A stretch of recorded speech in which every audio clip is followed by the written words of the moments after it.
Tim Sika, welcome to the After Party Live. Hello. Hello, Kim. Thank you for having me. It's good to Thank be here. you. It is a record-setting Tim Sika appearance as we have a giveaway. We'll do it at the end, but just so people know, we're giving away tickets to Symphony San Jose, and I'm really excited about this.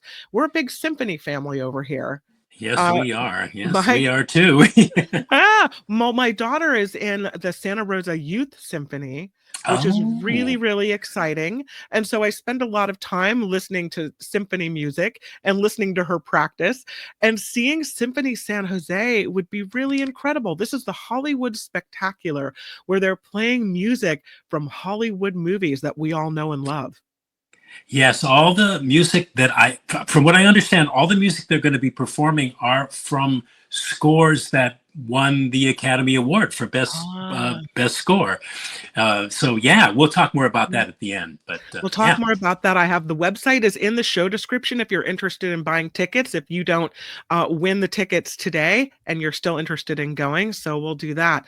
But let's talk about big movies. You have some great Yeah. reviews for us. And the first is I think you wanted to talk about Mickey 17. Right, Mickey 17. Yeah, this is a science fiction dark comedy thriller. Kim, the one you've probably seen advertised on TV. It's getting lots of promotion and push from its distributor, Warner Brothers. It's directed by Bong Joon-ho, who in 2019 won the Oscar for Best Director for Parasite, Mhm. and that movie won the Best Picture Oscar as well. But this one's a different ball of wax entirely. It's set in the not too distant future.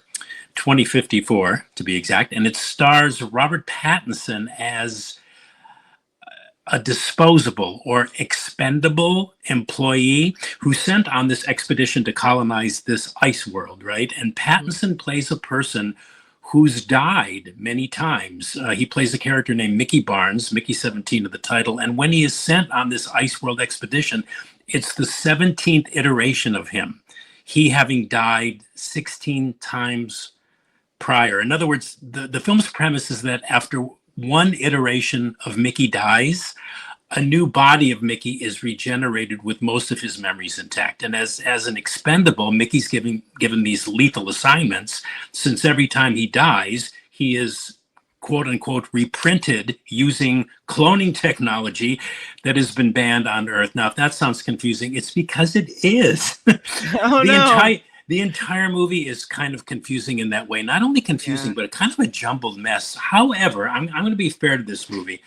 Um, this is this is not a disreputable movie. It tries. It tries for originality. It tries for freshness. It tries for quirkiness. It tries to be different. Unfortunately, it's neither original. It seemed an anemic riff on Starship Troopers. Have you ever seen Oh Starship yeah, yeah. Troopers? Uh-huh. Yeah, that's a Paul Verhoeven, real a kind of a science fiction satire. It's a brilliant movie, but this one reminded me of that, but not with the same vision that one had, because Mhm. it's neither fresh nor is it quirky, and it's striving to be different is just so clunky. It's too in your face to the point where the movie quickly becomes just this irritating slog. And at Oh. 137 minutes, way too long. It's also a tonal and structural mess, not particularly funny either. Many of the jokes and the comic setups, they just fall flat. Not particularly entertaining, but again, to be fair, it's not particularly boring either. And to a certain point, the movie's weirdness, it kind of grows on you, but no, it did not really. An hour intro, you just wanted to end already. Yeah. And I don't know, I mean, if it's supposed to be saying something about the mundanity of death or being unafraid to die, Mhm. I still think they fell short in that department too, because any message that maybe they're trying to get across is so obscured over the freneticism of style in both the directing and the performances. However, Robert Pattinson as Mickey Barnes, he's in the poster there, is the best thing about the movie. And I think Robert Pattinson fans have to see this, because what kept it watchable was what he was doing, and who, in accordance with his character as written, he acts his guts out, because once on this ice planet, there's a plot bit where it's believed that Mickey 17 is dead, so a replacement, Mickey 18, is created, which when Mickey 17 discovers it, when he goes back to his quarters, it gives Pattinson an opportunity to act against himself. Playing two parts, but through trick photography, he's acting astride himself, which is a very impressive technical achievement. But aside from Pattinson, I can't recommend the movie at all. To my mind, it's a total misfire. And I would say ignore the ads that are proclaiming that it's wildly original and a quote unquote masterpiece, because it's neither. It's Not a just masterpiece. no. No. It's Thumbs all hype. down for Mickey 17. Okay. Yeah. The Rule of Jenny Penn. I have to tell you, the movie poster freaks me out.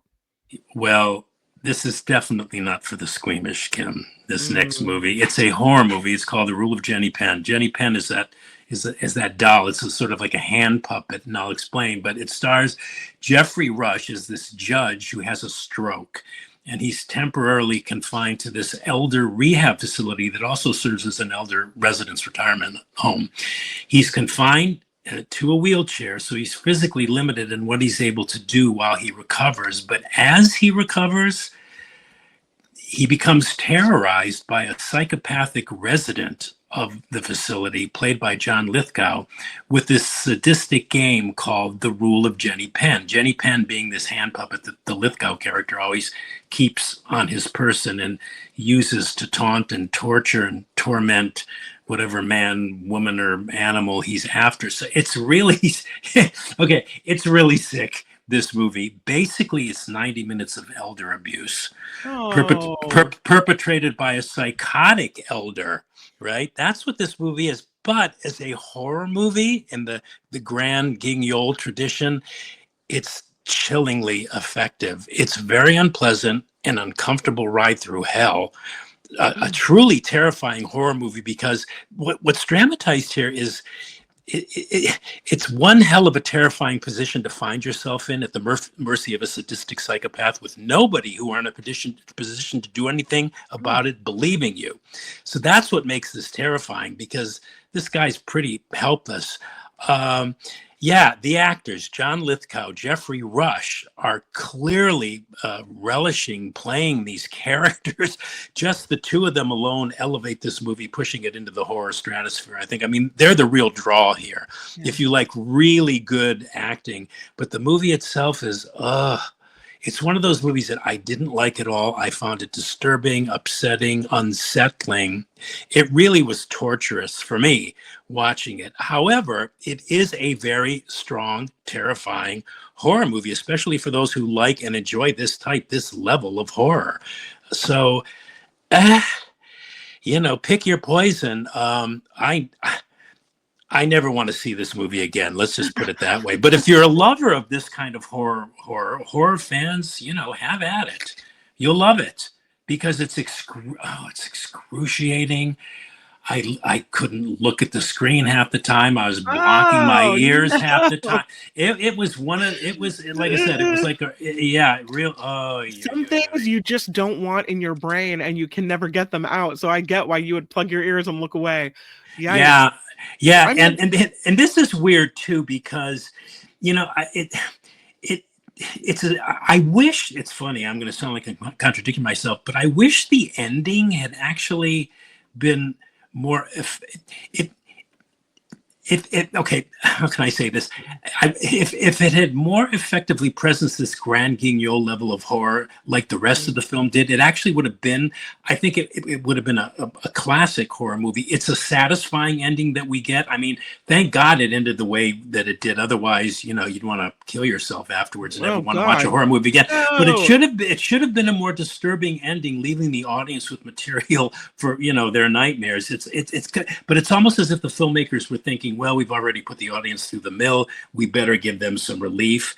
But, to have made this a horror classic, the director and the co-writer, I think his name is James Ashcroft, should have dropped the other shoe. Still, what is here is pretty disturbing anyway. There was a movie that came out in 1956 called The Bad Seed. Did you ever see that? It was about this, evil little girl. And that movie did that. It kind of sanitized the ending of the original book, because it was felt by the filmmakers at that time, it was in the 50s, that what preceded the ending was so horrifying that the audience needed some emotional closure. Yeah. Well, the book of The Bad Seed ended the way The Rule of Jenny Penn should have ended, in my opinion, in order to ensure its, grand guignol stature. Still, it's one hell of a horror movie, which, like I said, I will never watch again. Ooh. Are But you recommending this movie or not? I'm recommending it to horror fans. I think they're Okay. going to really love it. And it is a good movie. It's just, ugh, no, thank you. No, thank you. Okay. I actually kept putting off going to see this. I had 3 opportunities and I kept saying, oh, I'm going to wait. I can wait till next day. Yeah. And when I finally did sit to watch it, I just went insane. Sorry that you had to Yeah. watch that movie. This next streaming option series, though, is one they keep trying to shovel down my throat. Every time I turn on Really? the streaming option, this pops up. House of David. It's like it's in my face. They want me to click on this. Oh, that's interesting. Mhm. Well, yeah, when I think of the background of this movie, I could see why. But it's interesting. Okay, I've always loved like biblical epics, biblical spectaculars like Ben-Hur and Quo Vadis and The Robe and The Ten Commandments and King of Kings. Those kind of movies, greatest story ever told. I love those movies. And House of David, which is this historical drama series, it's on Prime, Amazon Prime. It seemed to be of a similar ilk, so I thought, well, I'm going to check this out.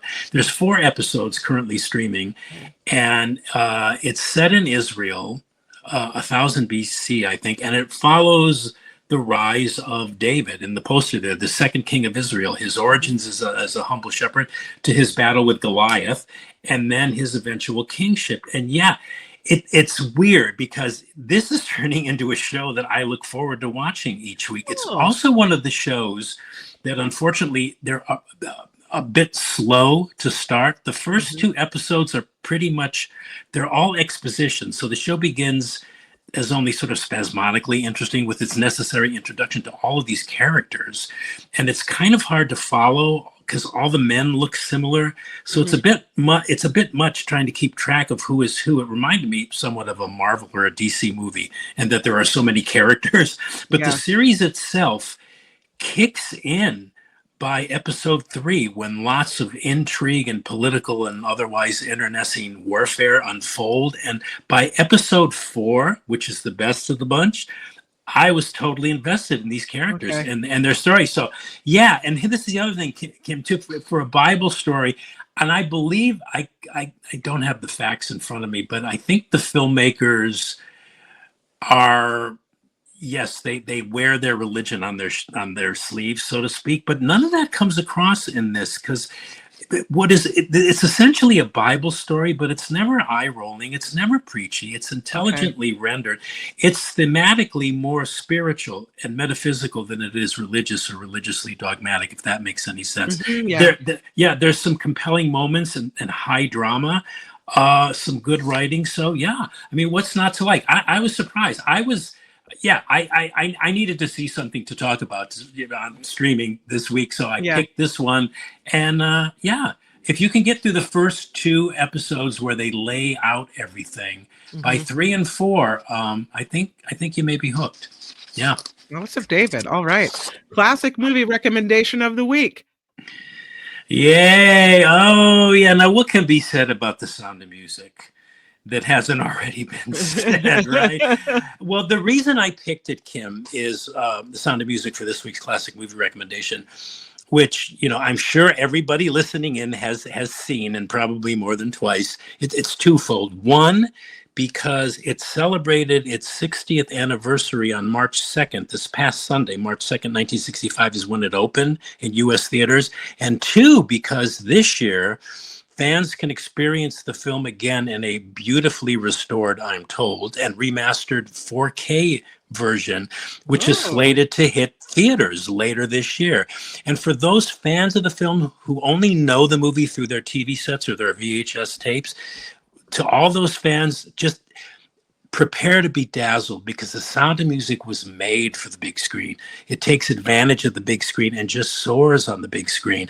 And the theatrical re-release, yeah, it's great news, because seeing this classic movie musical the best, in my opinion, stage to screen adaptation of any Broadway musical. Seeing and experiencing this winner of 5 Academy Awards, including Best Picture, this classic on the big screen is just the best way to experience it, especially the film's iconic opening. I really can't think of another cinematic image more exhilarating or thrilling than that opening helicopter shot, which, sees Julie Andrews off in the distance Mhm. in a meadow high above the town, and the camera comes closer and closer to her and to us, and then she bursts out into song. Have you ever seen it on the big screen? I have never seen it on the big screen, but they used to show it when I was little, before streaming. Back in the day, they would Back, show it I know. they'd show it every year on TV. And Right. so Yeah. Yeah. every Yeah. year when it came out on TV, we would all be excited. We would gather around and my family would watch this. And so and there are a few musicals like that, right? So when my husband says I don't like musicals, I say, "Don't you like Right. the Sound of Music?" And he'll say, "Well, of course." I Yeah. say, "How can you like the Sound of Music and then say I don't like musicals? It just doesn't make any sense." Yeah, because it's really kind of, in a way, the ultimate. It's at Rodgers and Hammerstein. It was the most successful roadshow presentation in film history.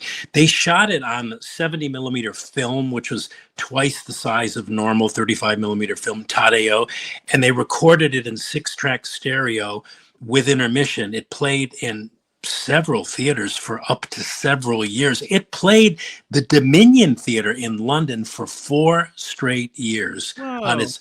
That's how popular it was. It's got a great Rodgers and Hammerstein score, a radiant Julie Andrews at her artistic peak. Austria filmed in a way that audiences had never seen Austria Mhm. film before. Christopher Plummer, great as the captain. Eleanor Parker, elegant as the Barris. There just seemed to be magic in every frame of this movie. It's a cultural touchstone, Yeah, too, it for is. a lot of people. It's always meant so many things to so many people. It's a movie that so many people have seen so many times. I recently found out that it's Seth MacFarlane's favorite film of all time. Oh, The Family Guy. yeah. Yeah, and I'm told it's Hugh Grant's all-time favorite film as well.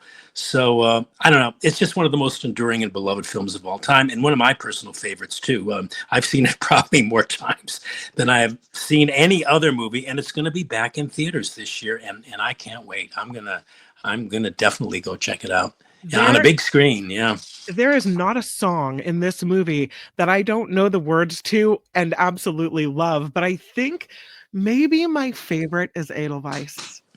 Yeah, that's it. Do you know those are the last lyrics that Oscar Hammerstein wrote before he died? Oh, He died. wow. He died of cancer. He never saw the movie. He died, I believe it was 1961, Mhm. while the show was still going, the Broadway show. But when Richard Rodgers was shown the film for the first time, he was ecstatic. He just couldn't believe how they had realized this movie on film. It's a much better movie than it is a play. I think the play is kind of, it's kind of, it veers towards kind of cloying stickiness, the Mhm. theater piece. But in the movie, they actually worked against that, and they all agreed that let's try to like put some astringency into this. Yeah, it's gonna be sweet because there's nuns and 7 children and beautiful scenery and beautiful Mhm. songs, but we'll try to give it some toughness, and they did. I think they succeeded really well, and they struck a beautiful balance, and it's so cinematic. It's like it was made for the movies all along. A lot of people saying it's one of the favorite movies from my childhood, including Yeah. Eileen. Michael Yeah. D has a question for you, writes Tim, was there not also a separate German version of The Sound of Music where the Nazis were portrayed a little bit more nicely?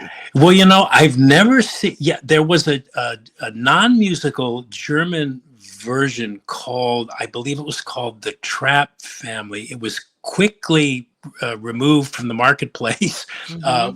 when the Sound of Music was being developed.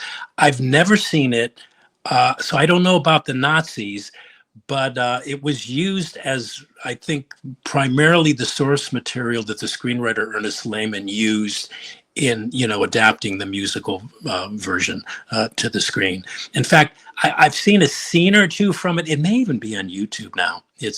And a lot of the shots, not a lot, but a number of them are very similar to what you see in The Sound of Music. Only The Sound of Music, it's just widescreen, splendor and much better vistas and stuff. But when Maria is leaving the Abbey and she's looking over the town, that shot looks like it came right out of the Sound of Music. But anyway, yeah, I don't know if I answered. I don't know if I answered your question. No, you did, kind of.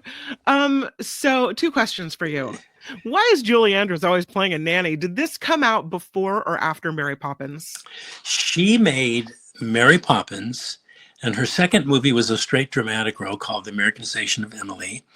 And then she made The Sound of Music, and Okay. all of them had never been released. Right? She hesitated. When she was offered The Sound of Music, she hesitated because she said, "I don't, want to be stuck, playing the nanniest of nannies of all time." Right. But her agent and people said, "No, this is, you should do it." And so she agreed to do it, and it did kind of typecast her. Yeah, I don't think she was planning on that. She wanted to play Eliza Doolittle in My Fair Lady, but Audrey Hepburn got that part. But yeah. And she, to this day, doesn't knock it. She if you're going to says be typecast, why not, get typecast as the nice leading lady? That's great. Yeah, exactly. Well, that's kind of what she has said over the years. She's really was grateful to have done it and to have been asked to do it. And yeah, so yeah. The question that I Yes. have for you is, what is your favorite Sound of Music song, or do you have one? Edelweiss is a good one. Mhm. Yeah, do I have? Oh geez, I always when people ask me what's my favorite of anything, I always come up sort of like, I don't know. I would say Edelweiss. I think it's the prettiest, and it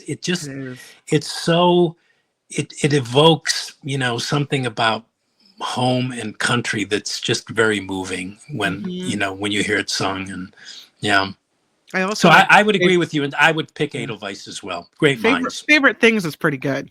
Oh yeah, that's great. Yeah. Favorite Things. Yeah. I like Do Re Mi. I really like The Lonely Goat Herd. I think that's a cute song. Yeah. Just try singing it though. Right. Yeah. So good. Ricky says, good afternoon. One of my personal favorites of my high school sweetheart was Julie Andrews, VP and personal assistant for many years. I actually worked on Julie Andrews' phone in Malibu in '84. Oh wow. That's super cool. Yeah, super cool. Yeah. Neat. A great connection there. Yeah. A lot of people say Mary Poppins shaped my childhood. Here's Dick Van Dyke's accent in Mary Poppins, though, says Vanessa Pacheco. Could not have Yeah. Yeah. Well, I think he was voted by some organization to have the worst dialectician in the history of movies. Yeah, it was a lame attempt at Cockney, but nobody seemed to mind because Van Dyke is so likable anyway. I mean, nobody seemed to mind, but yet he tells this funny story about how everybody pretty much agreed that it was bad Cockney, but he did his best. So he did it anyway, and it's a classic, so that's fine, right? Yeah, right. Yeah. Let's do it. We have a ticket giveaway. It's the first for the After Party Live, and I'm so excited. And this is all thanks to you and Symphony San Jose. And here's the program. I'll read you what they say, and I have all of this in the show description as well. They say it's Symphony San Jose presents Hollywood Spectacular, and the Oscar goes to the film score they write. Conveys mood, pace, and tension, sets the scene, is one of the most critical aspects of storytelling on screen. Since 1939, the Academy of Motion Pictures Arts and Sciences has been awarding the Oscar for Best Score. Symphony San Jose will celebrate favorite films and film composers who took home the coveted trophy for capturing the perfect emotion that brought the film to life. Here's the program. The Adventures of Robin Hood, Lawrence of Arabia, Breakfast at Tiffany's, Dances with Wolves, The Bridge on the River Kwai, Schindler's List, and Titanic. So you'll hear music from those movies played by Symphony San Jose. They have several showings of this. If you want information on ticketing, you will find that in today's show description. The Hollywood Spectacular is going on Saturday, March 29th and Sunday, March 30th in San Jose. Yes, and we have a ticket giveaway for Sunday, March 30th at 2 p.m. at the California Theater in San Jose. And do you want to ask the question, Kim? No, I want you to ask it. Oh, okay. Well, I will Okay. ask it. Okay. So, I'm manning the yeah. chat. I'm seeing who gets it first. Okay. You pay attention to the chat. So Yeah. only answer the question if you want the tickets for Sunday in San Jose. So if you can make it Sunday to At 2 Symphony San p.m. Jose Yeah. at 2 p.m., then this is your question. Right. In the final scene of Breakfast at Tiffany's, which is some of the music that's going to be performed at this concert, composed by Henry Mancini, what Oscar-winning song is playing on the soundtrack, and who is Audrey Hepburn grateful to have found? So it's a two-answer it's a double answer here to So the question. Come on, folks, this is easy, especially if you like. Well, I'm not going to say, ask because it then I'd one be giving away the second half of it. ask it one more time. Okay, in the final scene of Breakfast at Tiffany's, what Oscar-winning song is playing on the soundtrack, and who is Audrey Hepburn, as Holly Golightly, grateful to have found? Okay. Ooh, look at this. Are we getting anything? Not yet. Wow, I Ricky thought this doesn't was, know. I have a yeah, supercalifragilisticexpialidocious. That is not the answer. that's not the answer. No. No. Yeah. Mm-mm. It's funny because after when I was thinking of what to ask, I thought, maybe that's a little too easy. But yeah, apparently it's making people wonder and acting Okay. quizzical here. Okay, well, While we hey. wait for the answer, we might have to make it easier, but we'll see. While we wait for the answer, I have a question for you. Nick writes, and thank you for the $5 super chat, Nick. Question for Tim: why can't I find a streaming option anywhere for Young Frankenstein? I wish I knew. You Uh, know what? I wish I knew. These movies, they come and go on these streaming services, and it's probably based on watchings or downloads or whatever, where they probably use that as a yardstick to whether or not they keep the thing on for a longer period of time. I have no idea. I'm still trying to understand the business right now as it just keeps changing. I don't know the answer to that. I would just say, I believe, and I could be wrong, but if you go on IMDb and just, type in Young Frankenstein, scroll down and go to the right-hand side, it will usually tell you if it's streaming and where it's streaming and where you can mhm. find it. Yeah, so that's what I use, and it's pretty much 9 out of 10 times accurate. So go on IMDb, Okay. type in Young Frankenstein, sort of scroll down, go to the right, and it'll tell you. It'll have icons as to where it's showing or streaming rather. So no answers yet.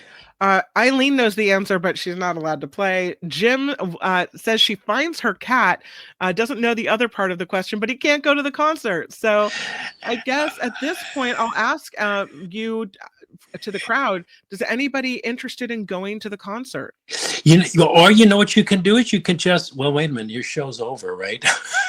It will be uh, soon. It will be okay, soon. well, Yeah. yeah, well, I guess